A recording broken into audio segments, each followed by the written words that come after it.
It's Barefoot Friday. Taking off my shoes because we got to get into this barefoot kind of mentality. So glad to be here on a Friday, doing our barefoot thing. No, there's no interview Friday today, except for we have a very special pop-in guest. Todd Lee is going to be here, and we're going to be discussing breathing. We're going to be discussing non-duality. He doesn't know this yet. And some other really fun things. So I'm glad to have you all here.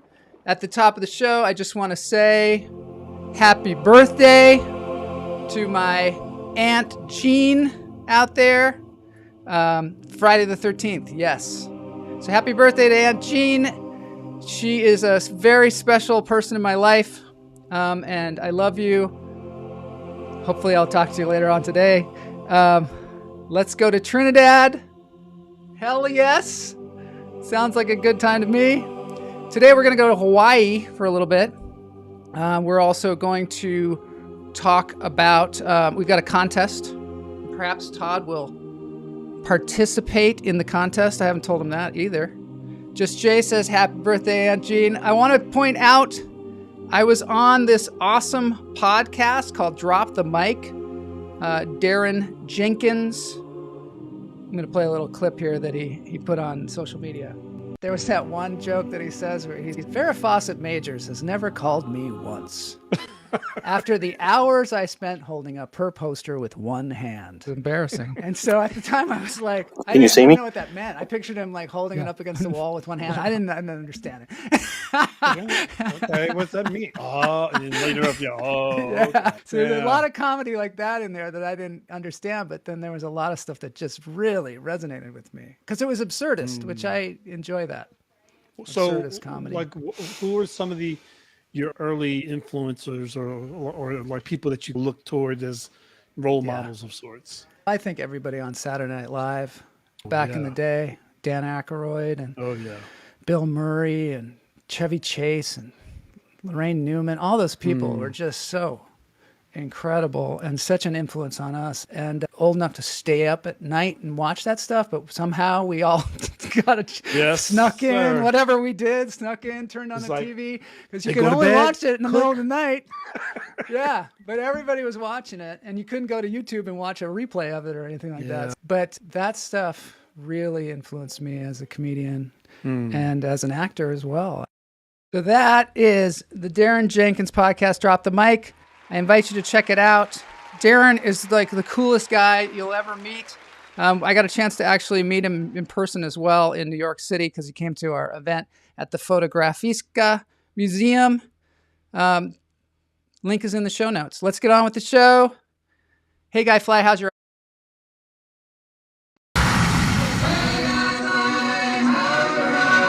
I'm gonna get myself a modem. I'm gonna get myself a modem. I'm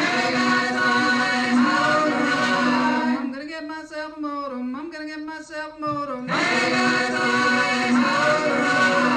gonna get myself a modem. I'm gonna get myself a modem. Okay, yeah, let's see. Let's bring our guest on here today. Oh, wait a minute. Uh-oh, that is some prime face dancing form there. Todd Lee, ladies and gentlemen, Todd Lee. Am I supposed to talk or what? Yeah, I think you got to get up, but when you do, you got to act like, yeah, go ahead and talk. Oh, your dog's licking your hand. I'm really sore. I've been here for like 6 hours. Yeah. Wow. Yeah. Kind of lonely, so I thought I'd plank. Is it working? My dogs think I'm dead. They're worried. My nose hurts. My nose and my face hurts. Can I stop now? Yeah, go ahead. Stop. But you have to get up like you weren't doing anything. Just totally normal day. Oh, hey, Joel. What's going on? That was some fantastic face dancing. Thank you. You're getting applause for sure. It's too bad about that. It's too bad about that clip you played. Your voice popped a lot. Do you have a microphone thing? I got to get one of those little like shields or something like they have. The super fancy ones. Yeah. Well, you got to quit using the warm-up pimple popper pickled pears. Really? Okay. Yeah, don't use that one because you'll start to use a lot of peas. Do you mean like a warm-up? Yeah. What do you warm up for your? What is your the voice? warm-up that you used today? Did you do one besides the face dancing? Did you do a vocal warm-up? No. Nope. No. Okay. Nope. All right. So we're here. That's not my thing. My voice is not my. Your voice is not your thing. What is your thing, Nope. Todd? Don't need. What is your thing? Well, recently I've just figuring out how to just be. You are. That's why we brought you on here today, because I understand that you've been doing some breathing. Oh, it says Neil says he can't believe you didn't say JP Patches was your main influence. Maybe you're talking about the podcast. I don't know. I think he was talking about you. I think so. I brought you on today to talk about breathing. You have been reading a book about breathing, and I want to hear more about it. And maybe you can lead us in the breathing exercise today. Sure. So I've been reading The Presence Process, and I don't know if you have that picture of the cover. Oh, let me see. Boney, can you put that on the screen? Oh, there we go. Thanks. Oh, Boney. there it is. Yeah. Wow. Yeah, he actually got it on there. That's pretty good. Edibles haven't kicked in yet. No, I guess not. So that's what I'm reading. And Michael Brown, it's been a very interesting book to read. But basically, you read the introduction, which is about half the book, around what is presence, what is a process, and who are you? And the question of who are you comes up a lot. And when people ask you, well, I'll ask you, Joel, who are you? Good question. What is it? In what context are we talking? You know, because there are so many answers to who are you. Who are you? So many answers come to mind. Do you keep meet somebody asking for yourself? the first time, and you just say, who are you? And you can ask yourself too. Yeah. Now, a couple rules. Uh-huh. You are not your body. You're not your physical presence. You're not your emotions. And you're not your mind. So, who are you? This is, you want me to answer? It's a riddle. It's a riddle without really an answer, other than the answer is you are the observer. Yes. So if you're really at your core, you think of yourself at the center of everything going around you. You're watching your emotions go wild. You're watching your physical being change. Yeah. And you mentally have all these stories in your head. Mm-hmm. And what happens over your lifetime is a lot of the stories that come from up till you're 7 years old actually pretty much put you in concrete as to who you're going to be. You know, Kamala is saying... So from that point forward... Oh, yeah. Go ahead. Yeah. Pachamama. You know that Pachamama story where we were there and we were at this retreat/cult, and they had apparently it was a Japanese exercise where they, for several days, all you did was ask each other, who's in? Which I think is similar to what you're saying. Who's in? Which is like, who are you? I'm guessing. Who's in? Yeah. Like, you know, the doctor is in. Like the doctor's in. Well, I'm in for most things. For most things. So yeah, I guess I don't know that I would have been in for the whatever that drug was. I like to think of myself, like you said, like a point of view. Like I'm a point of view, and we're all different points of view in the same universe. You know, we are all sameness. At the real core, if we're all observers, we're all in the same. At the core of us, we're all the same. At that presence. So I've been watching a lot of stuff lately about that, and it's making me kind of anxious. How does it? What does it do to you? I mean, absolutely. Absolutely. How do you feel?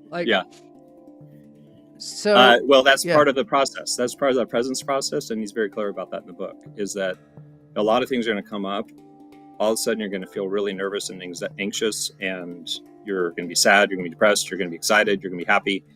And it's just all this unresolved energy in your body that you haven't let or touched, and it's been kept away in a jar, and just kept away in a vault, and you access it every once in a while, but you don't really see the real reason that it's making you feel a certain way or act a certain way.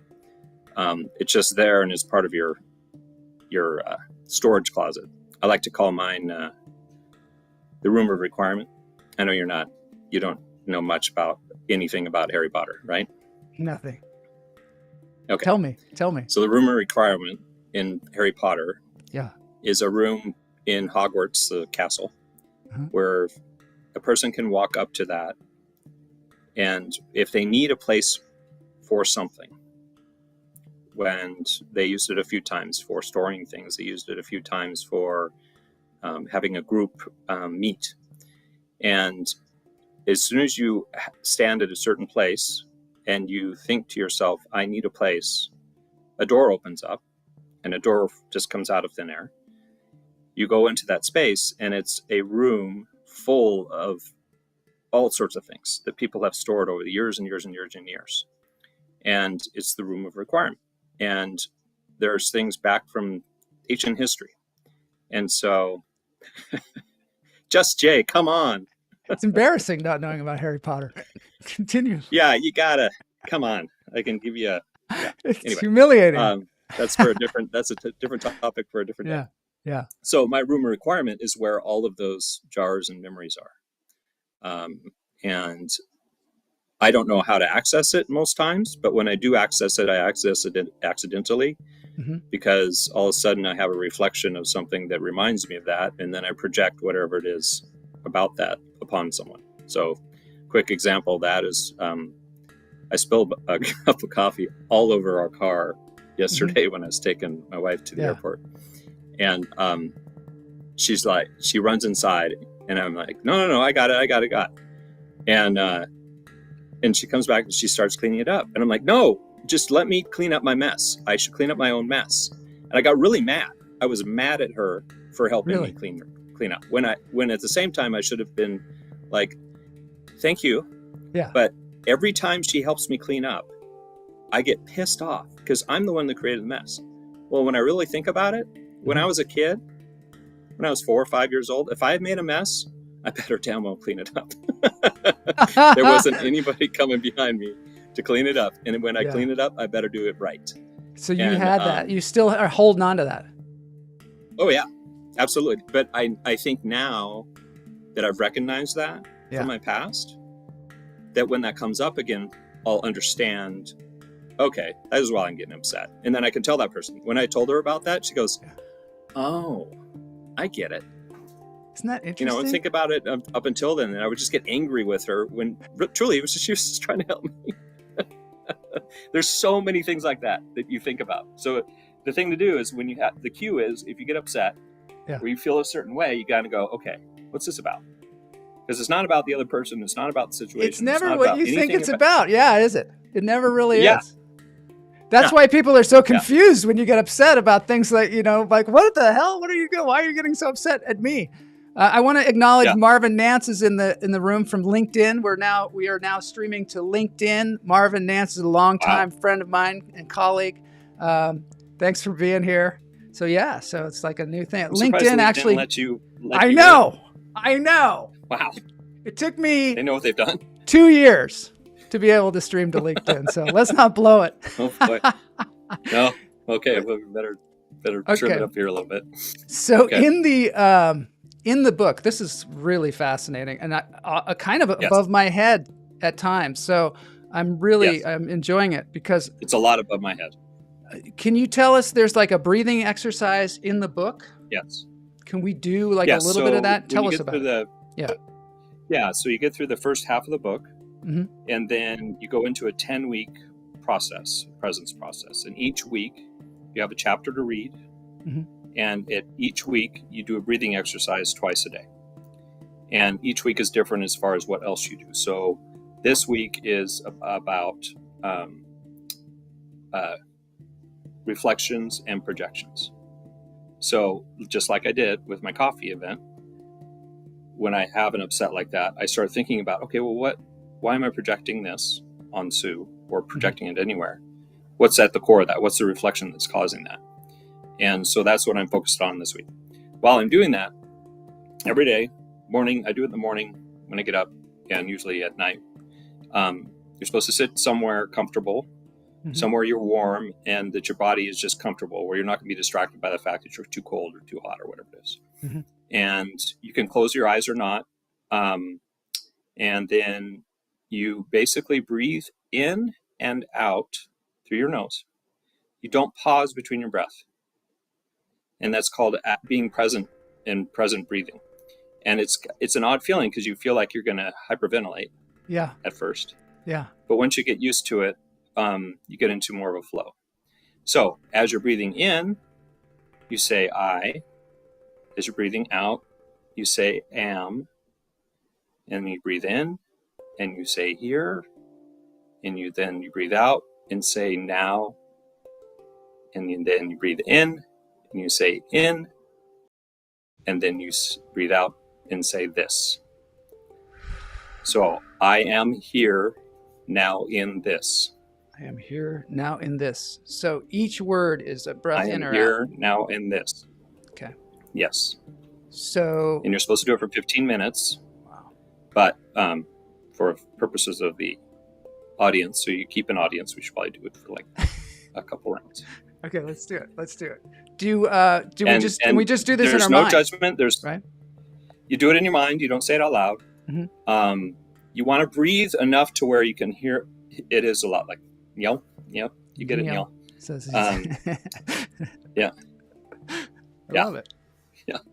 Yeah. Isn't it great that people are teaching us to breathe now? I never knew how to breathe. I'm going to take breathing lessons for sure. Yeah. Okay. All right, let's do it. You ready? Yeah. So just real quick, there's no right or wrong way to do this. It's okay if thoughts are coming at you. Like in meditation, you're supposed to just kind of sit there and observe these thoughts or think of them as clouds and go away and all that stuff. Yeah. Just let whatever happens. But okay. Can you give me the words again? So, I am here. I am here now in this. Okay. I'm going to put the words across the top of the screen so that we have them to refer to while we're breathing, because we're going to be saying those words as we breathe in our mind. Yes. All right. And we should be able to hear you. Get your nose next to the mic, because you should be able to hear me. We want to hear. I want to hear you. I'm a heavy breather. Your nose in and out. I'm a mouth breather. All right. Let's do Not it. a nose breather. No, I'm learning to be a nose breather. Well, you've been breathing wrong. You're breathing through your mouth all the time. It's so true that actually you're right. Anyway, let's do it. Yeah. Okay. Ready? 1, 2, 3, go.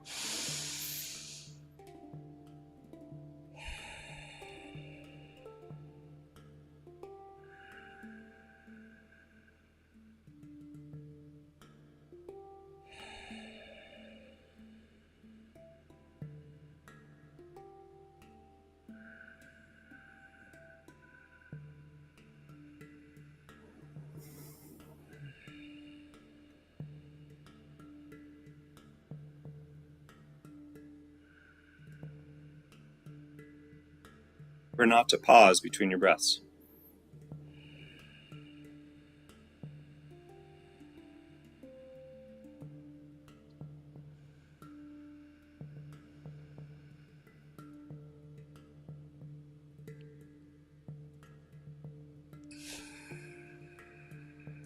You feel energized. Yeah, almost I feel lightheaded. Good. I feel good. Yeah. The of course, this is the only show anywhere where people will just breathe for minutes at a time. Right. It's great. I wonder if anybody came into the show while we were breathing like that. They're like, is this thing stuck or is it frozen? What's going on? I find this extremely they could interesting. hear you. They could hear you breathing. They can hear me breathing. Could you hear me? Now people are talking about how their husbands sleep. I tried this with this breathing technique with Wim Hof. Wim Hof has a breathing technique that he does. Have you ever looked into it, that guy? Oh, this is just for Neil's sake? This is for Neil's sake. Yeah, that's a Bud Zero. Bud Zero. Yeah. Neil's my sponsor. So here it is, Neil. There you go, Neil. So the breathing, the hyperventilation is I'm a little concerned about. Like he does it like fast though, and I think this process you don't do it fast, so you don't really like hyperventilate, like they get all tingly or anything. Yeah, and you can vary how fast you want to do it. Like you can do it faster if you want to get energized. So I do it a little faster in the morning, and at night I slow down because it's easier for me I sleep better, or I can get to sleep better once I've relaxed that way. So. That's it. So how long have you been doing it? Almost 2 weeks. And what is your experience so far with it? I think I'm getting more in connection with what's going on around me right now. And being more like present in the moment. Yeah, not necessarily frozen in the moment because it's always changing. Present in the moment. Present. You're just more present. I've noticed that things that I see are more defined and not out of focus. So like if I go on walks and look at the trees or look at the ground, or if I look anywhere, I see the images are sharper to me. It's like I'm almost seeing it for the first time. I guess that's the other thing I've noticed so far. And then the ability to start thinking about why it is that I project and what is the basis for me projecting something. John Peckinpah says he felt a little dizzy. That's interesting, yeah. You can. Probably a phenomenon. Yep. You get all that oxygen going. Doesn't make me feel like a bit like we're hyperventilating. Yeah, I usually pause when I breathe like that. What does Brown call He talks a lot about the fact that we do pause. Yeah. And maybe it's part of the presence process. So does he pause between breaths? Breathing. Eventually, does he pause between breaths? No, never. No. He's pausing between breaths is actually a better way to, or pausing between breaths will take you away from being present. You're not being present if you're pausing. When you pause, your body's just not really functioning or there. And so if you're constantly breathing without a pause, the longer you pause in between breaths, the less you're present. It's interesting. Really the basic theory behind it. But John Peckinpah says, "Are you a better observer?" And also, Guignel is getting rambunctious and saying, "What does he call this type of meditation?" He needs to have a name. I said it, Neil. It's the presence process. The presence process. Okay. Getting present. It's getting present. Breathing to be present. How about that? That's great. All right, I have an announcement to make. We could create a name. We could call it something. We can call it whatever we want. It's our own breathing. I have an announcement to make. Jeff Lohman, our roving reporter in Thailand, is going to. I hope you'll stay with me, Todd, for this show because I want to talk to you a little bit about this other thing that I sent to you. Can you stay for a little while? Okay. I'm going to show this announcement. Jeff Lohman in Thailand is going to go on a motorcycle journey. And he's going to roving report the whole thing right here on Lunch Therapy. So here we go. Awesome. Yeah. Oh, there's us again.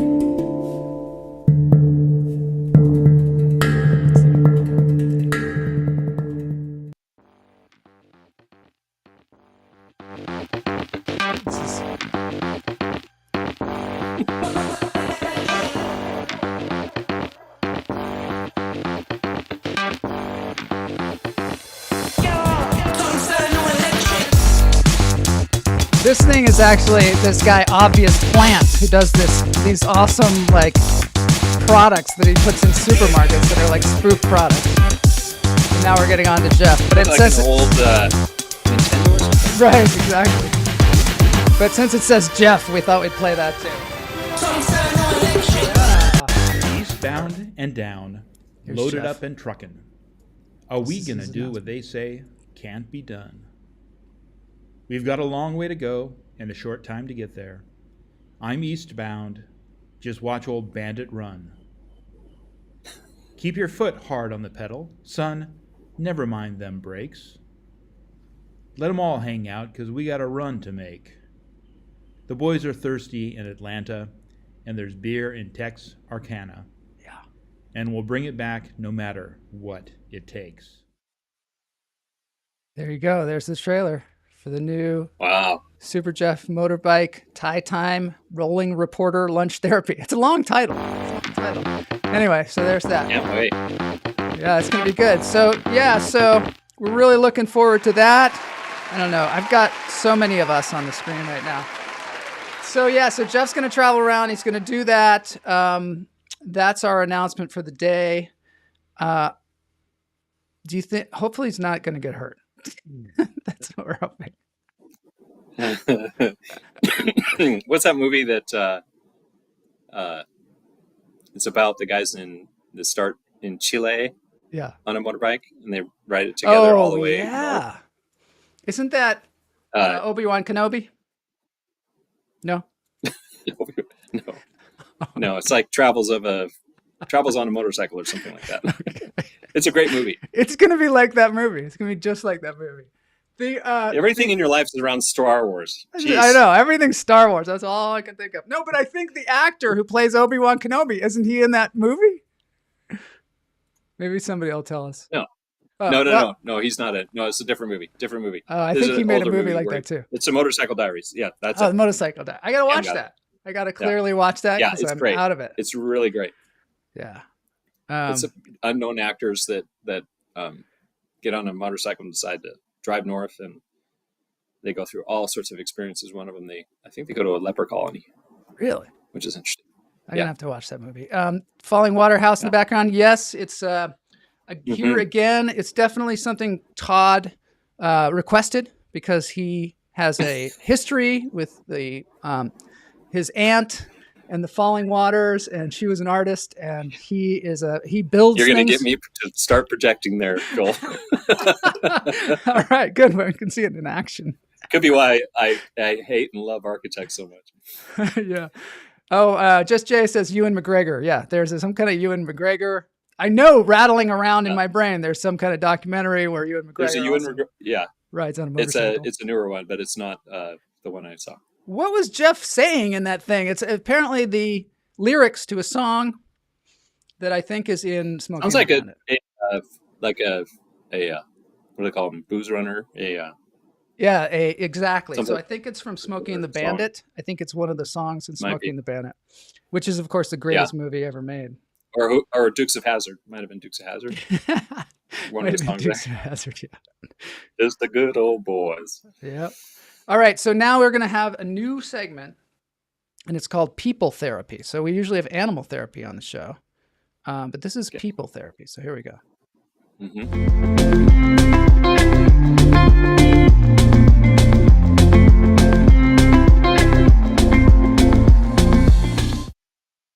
All right. Okay.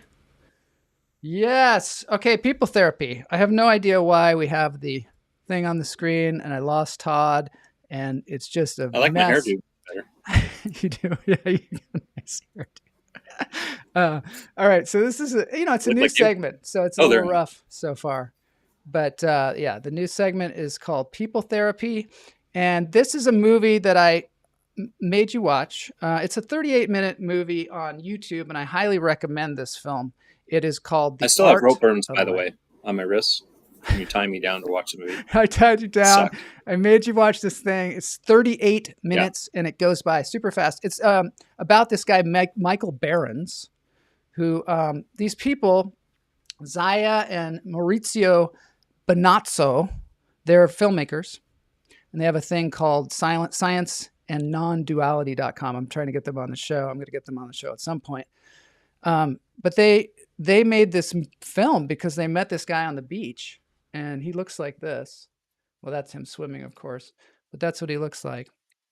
And for me, it was quite startling. So the way I found this is Matt Wright was telling me about non-duality. Have you ever heard of non-duality? I have heard the term, but I don't know. It's I'm disturbing. Sure It's similar to what you were talking about when you were saying that we're all one. Mm-hmm. So non-duality takes this to a new level that causes me a lot of anxiety. And maybe it's because I'm holding on to my ego or holding on to my identity, like you were saying. but essentially what they're saying is there is no you. There's only one. And as a result, there's no life or death. There's no mine or yours. There's just it's kind of freeing in a way, because it kind of takes the stress off, but it also is stressful because you see these people talking about non-duality, and there are people that are just really into it, and it's almost like a puzzle, because people ask them all kinds of questions about themselves, and they're going around in their life, but it's like, whose life if it's not your life? Yeah. Right? Yeah. Well, and the presence process, and I'm also reading, I read The Untethered Soul is another one I'd recommend for people to read. Yeah. And that's written by a noetic scientist, and noetic sciences have always been woven throughout my life. So the Untethered Soul, and then now I'm reading Living the Untethered Soul Life. But it talks about that as well, that at the real core, if you throw away everything else about you, your physical nature, your mind and your memories and the stories about you, you throw away your past, you're just the same as every other human being that's on the earth. Because it's like a brand new computer to me. It's like a brand new Dell computer. If you're all computers, and it's before you start downloading programs, and we have certain base programs that come with the computer. But over time, you're going to get some viruses, you're going to get some spyware, you're going to get data that you're storing in there and files and all that stuff. And then that's what creates our difference. And you do that. The first thing you do is you create a password so you can get in. That's one way to think of it, I guess. I think it's super interesting. I start to go down a little bit of a rabbit hole when I see these people talking about it. That's a jellyfish, by the way. We're going to talk about jellyfish in a minute. But Michael Behrens, I don't know if this guy's a non-duality person at all. Let's just talk about it for a second. Oh, the dog. Hang on. I'll be right back. All right.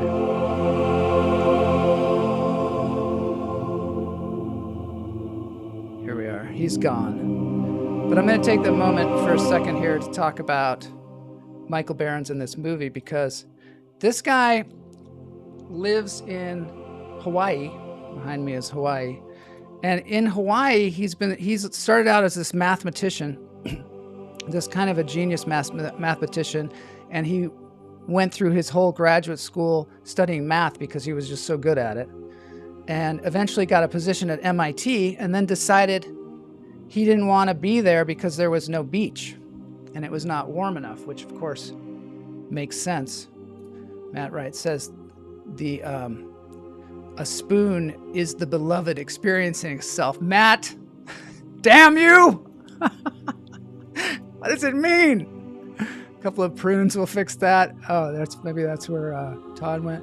Also, to become tethered from family dramas, etc. The human experience is consciousness playing games with itself for fun. Yeah, these kind of things are... It's not that fun. There's a lot of people, and a lot of people say life is suffering.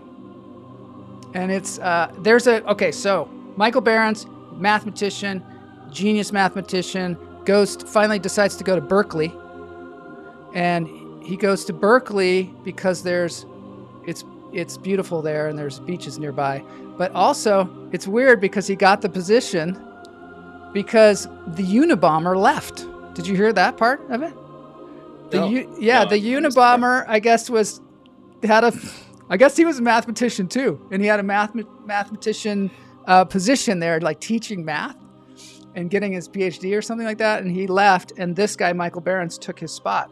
And I think it's kind of interesting because the Unabomber and Michael Behrens both kind of went out to the wilderness to live off the grid, as it were. Right? So what you're saying is don't trust mathematicians? I think there's something about mathematicians that was a broad brush, but man. I think I mean, I trust Michael Behrens. I don't trust the Unabomber. There's a movie coming out, I think, about him as well. But I think it'd be interesting to talk to the Unabomber and to seek to understand what was going on there.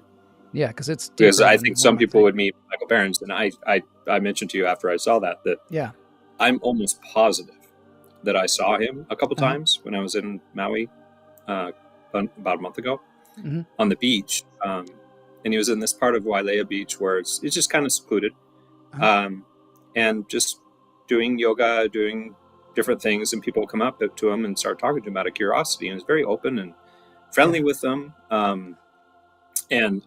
I at one point I wanted to go talk to him. Yeah. And I told my wife as we're walking by, I go, I'm gonna go talk to that guy. She goes, what? I go, I think I should go talk to that guy. And I took a step toward him, and then I thought, I chickened out. I ran away. Really? That's so interesting. So it does seem as though like he's like, he's living off the grid. He basically has some land there. He moved there because of a woman, which is why any man moves anywhere. He moved there because of a woman, and then she ran off with a saxophone player, apparently. And then he decided to just keep living there. And he's been living there off the grid. He made his own house. He has electricity, but only from the sun. And he does yoga and breathes. And he has that story where he goes out swimming. He's going out swimming in the ocean all the time. And he goes out into the ocean swimming, and he's nude. And he runs into an entire group of Portuguese man-of-war that just attack him. And the Portuguese man-of-war the sting is so incredibly painful because it attaches to your nerves and just kind of fires off the pain response, and you just go into a total. Well, he said it shoots harpoons or barbs into your skin as it hits it, and you can't get it off. You have to peel it off. Yeah.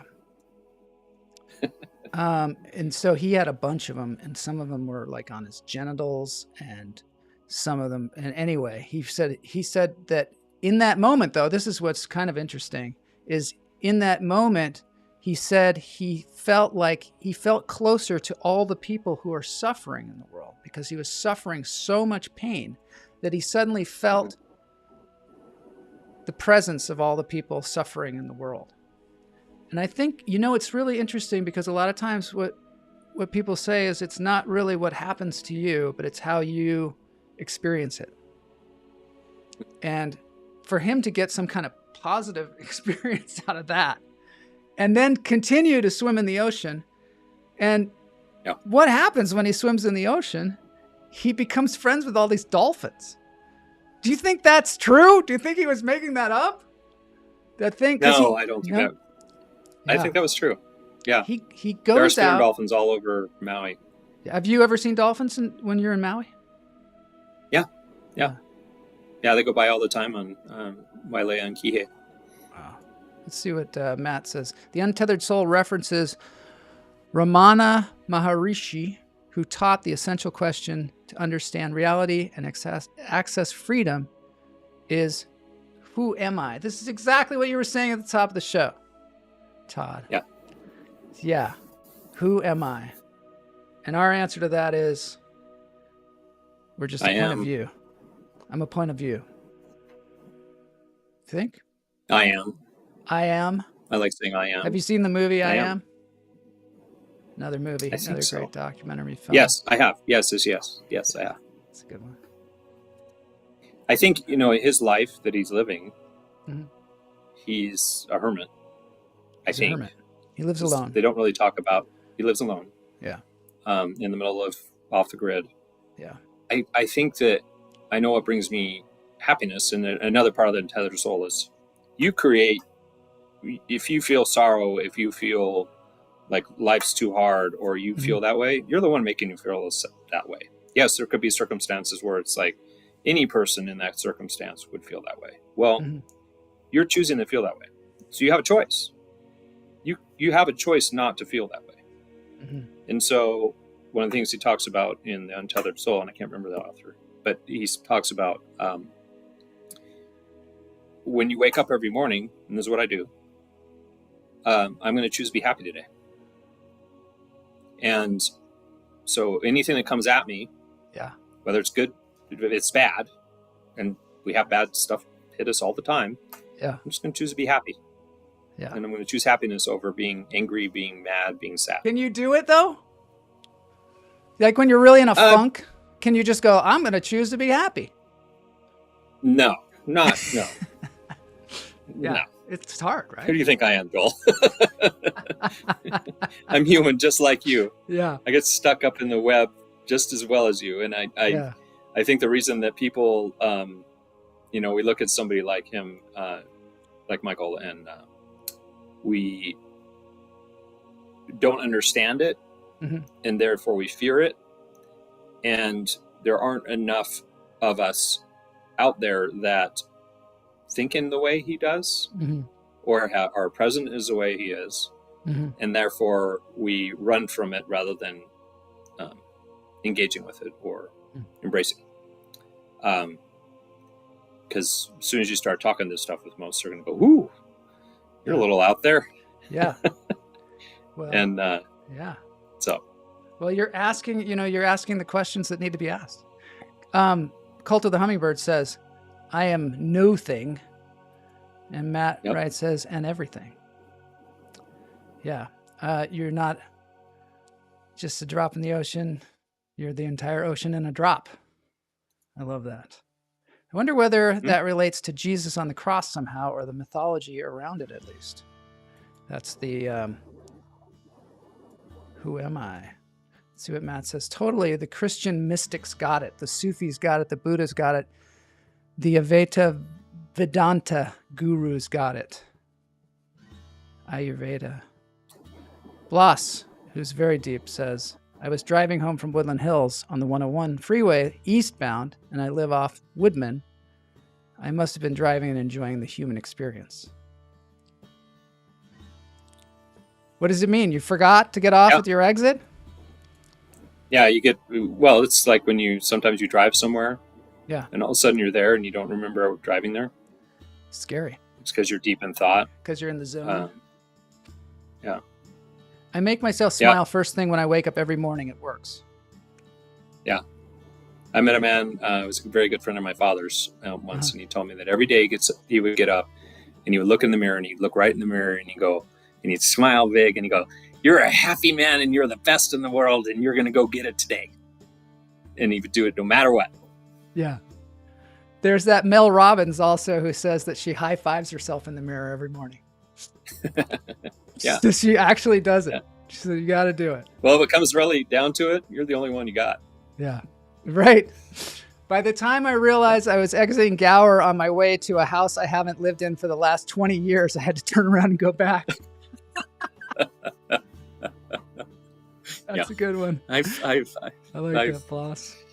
I'll admit to doing that a few times myself. So Michael Behrens... Where am I going anyway? Yeah, Michael Behrens goes out into the ocean, right, swimming, and he meets all these dolphins. And the dolphins are swimming along with him, and he's playing with them.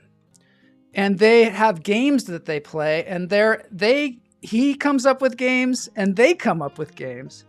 And one of the things that he said about dolphins, which I think is a really poignant statement, because I don't think we value this very much in our society, is those dolphins are incredibly polite.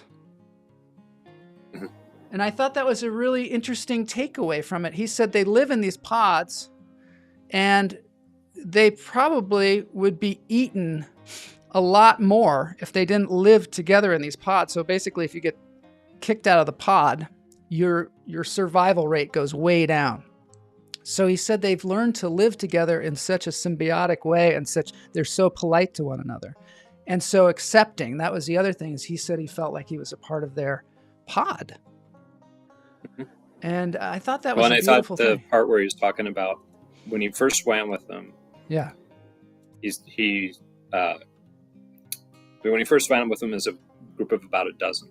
Yeah. And he noticed when he swam with them that the largest one was down at the bottom of the group.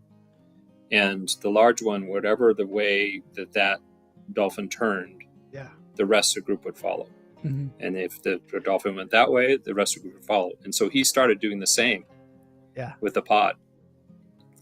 And at some point, the big dolphin comes up to him, and they all surround him. And he's like, uh-oh. But he became, and it was initiated, basically. He feels like he was initiated into the pod once that occurred, where the leader said, join us. Yeah. Danielle, I think what gets you kicked out of the pod is if you're just being an asshole.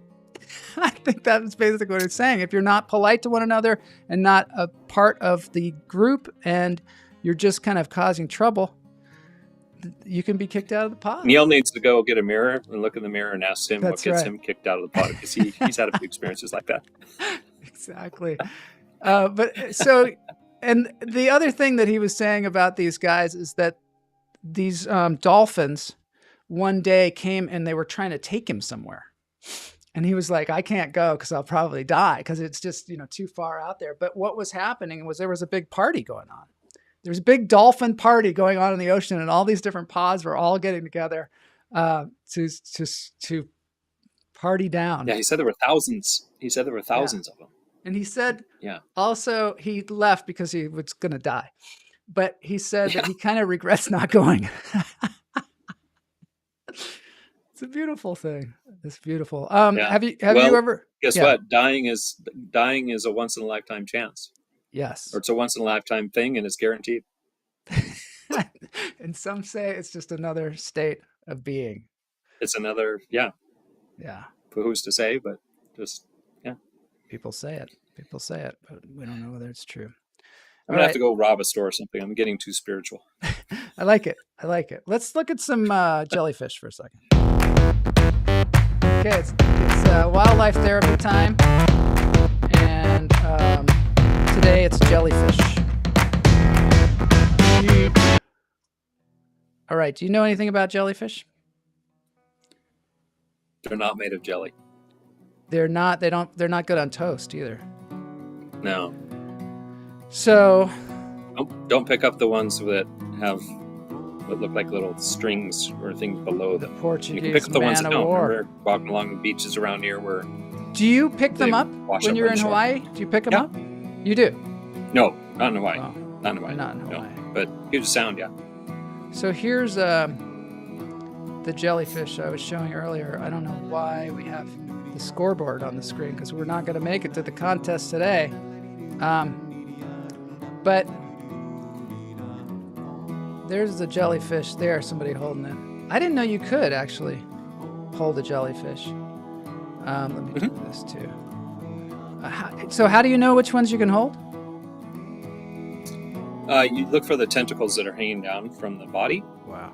And you'll even see some smaller ones that just have the stringy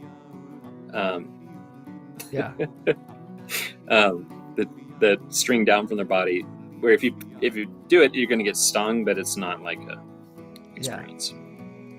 Let's go. I seem to be standing behind myself too. Here I am here. Okay, so let's just I think Matt Wright watched a lot of SpongeBob. That's is that it? Because SpongeBob. See, he sounds SpongeBob. He's a SpongeBob kind of guy. I'm gonna have to watch some SpongeBob, and I'm gonna have to watch some. Oh my gosh, Bob. You've never seen that? I have seen it, but I didn't have kids to watch it with. Yeah. So I think you'll notice that the jellyfish, the mouth and the anus are the same. Interesting. Mm-hmm. There's a lot of people like that. There are. One used to lead our country. Yeah. Yes. That's what it seems to be like pussy grabbing going on there. Okay. So that's the thing about jellyfish. This is interesting.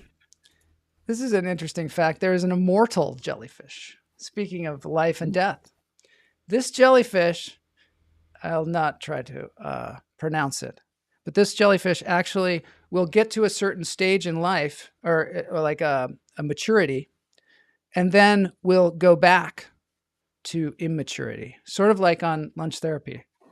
It's like you get to a certain age of maturity and you go back, you regress because you live longer that way. What do you think about that? Yeah, it's the Turritopsis doornail. What? Did you just Turritopsis doornail. You know this name? Did you just pronounce I saw it? it on the National Nat Geo thing. Oh, Turritopsis really? Oh, doornail. cool. I made doornail, but it's really dorney. That's cool. Do you know how old jellyfish are? How long they've been on the earth? You count the rings on their body. They have been around for 700 million years, perhaps. Oh, I thought you were talking about an individual. Yeah, I would say they're jellyfish. One of the first They're the oldest multi-organ animal group. Do you know what a group of jellyfish is called? Peanut butter? You're close. It's called a smack. They also have one of the most See those stringy things? Did you see the stringy things? That'll get you. Yeah, don't touch that. Yeah, that'll get you. They also have one of the most energy efficient forms of locomotion in the water. That's pretty cool. And do you know what to do if you get stung by a jellyfish, Joel? Well, some people have said vinegar. Some people have said vinegar, but I don't know if it's true. Do you know? You have something readily available from your body. You pee on it? Yep. Where did I see that? Where somebody was talking about that? I saw it on a beach once. This kid's screaming and yelling, and his dad's pissing on him. No way. I go, what's going on here? Really? Yeah, it's because he was stung by a jellyfish. Yeah, it works. Oh my god. My favorite thing about the jellyfish diagram, mouth, anus. Yeah, mine too. It just jumped right out at me. Todd is a genius, Just Jay says. Oh. Yeah. Anything but. Bloss loves SpongeBob, Squidward, and Gary. Pee on it. She got it right too. Pee on yourself. Everybody's saying that. There was some, I don't know. There was some clip I was watching where somebody was trying to make that case as well. Do you ever see Red Dawn with C. Thomas Howell? Their car overheated and they peed in the radiator. I don't know why I brought that up, but I decided to. I thought it was relevant. Yep. Todd is my second favorite Todd. Who's the first one? Man, Howard. I forget. We've had a lot of Todds around. Yeah, which is interesting to me. Yeah. Yeah. I met a guy in Hawaii. His name was Todd. Yeah. And we were at Starbucks, and he ordered the exact same thing as me. Oh. It affects your name affects who you are. Okay, the largest jellyfish is one of them is called the lion's mane jellyfish. Okay. And the tentacles can extend up to 120 inches long. And this is crazy. They can weigh like 440 pounds. Oh, it's a lot of jelly. It's a lot of jelly. What else? They eat plankton, crustaceans, small fish, fish eggs, and larvae. And those tentacles actually stun their prey so they can eat them. Todd Rundgren lives in Hawaii. Todd Rundgren. You can never have too much Does he live Todd. on Maui? Maybe I ran into Todd. What is Todd short for? Well, why do all names have to be short for not something? short for anything. Todd is short of things, not short for. I get that too with Joel. I was actually supposed to be named Leonard. Leonard? And my mom, for a while, that was going to be my name. And then somebody said, "Oh, you're going to have a Lenny Lee?" Oh, she was like, "Can't do that." Thank God. Yeah. All right. I think it's time for the dance break now. Toddler. Oh gosh, that's a good guess. My middle name is Richard. Yeah. Lenny. I don't know why. Yeah, thank you. Lost his Lenny. Yeah. Oh, that's I was going to name my son. I was going to name my son Brock. Broccoli. Yeah. Broccoli. Chopping broccoli. Yeah. Yeah. Love it's it. like our good friend Gordy, whose brother's named Brick. Yeah, but that's his brick name. It's not his real name. It's his brick name. It's Brick. His real name is not Brick. Yes, it is. I looked at his license once. It's what everybody calls him. Yeah. But I don't think it's his actual name. Oh, you'd know better than I would. George Carlin has a great take on the name Todd. I think I have seen some comedians talk about Todd. We'll have to check that out. Anyway, it's dance break time. My Todd story was when Ellen DeGeneres said on Seinfeld, she would say Todd. Yeah, I that don't spoke think my heart. it's not cool, man, to diss on Todds. No way. Most of the Todds I know are awesome. I'm trying to think if there's one who's just a jerk. Nope, can't think of one. All Todds are good. All right, let's get it going. Dance break time. Thanks for being here, Todd. Appreciate that. You coming on. It was, I think I learned something. Feel a little bit more unified with y'all. All right, I've got Be happy. one of my favorite people. I always say they're my favorite, but this is definitely true. Adam Pierce, been on the show many times. He's doing some Jethro Tull. Are you a Jethro Tull fan? Yeah, I've been known to dance with the flute every once in a while. All right, let's dance with the flute. Here we go.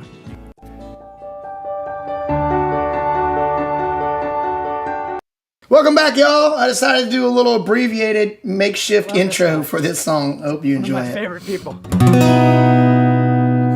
Loosen up, Todd. Adam Pierce. Locomotive breath.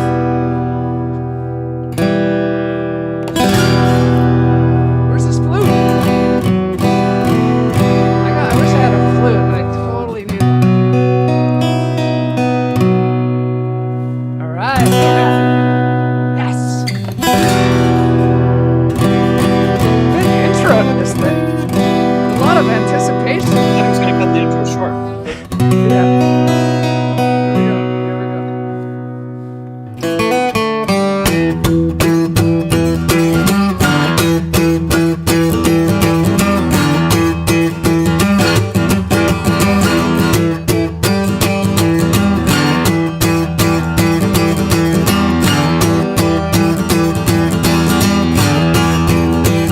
He's got one of those things for his microphone, too. Wow, this is really intense at the beginning.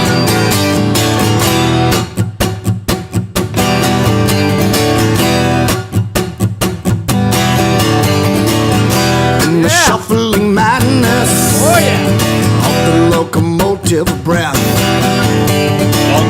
comes the all-time loser, headlong into his death. Oh, he hears the piston scraping, steam breaking on his brow. Old Charlie stole the handle, and the train it won't stop going nowhere to slow down. Hey, he sees his children jumping off at stations one by one. His woman and his best friend in bed and having fun. Oh, he's crawling down the corridor on his hands and knees. Old Charlie stole the handle, and the train it won't stop going nowhere to slow down. Yeah. All right. Thanks, Todd, for being on the show. Thanks, Jellyfish. Thank you to Adam Pierce. Oh, look at this jam and solo.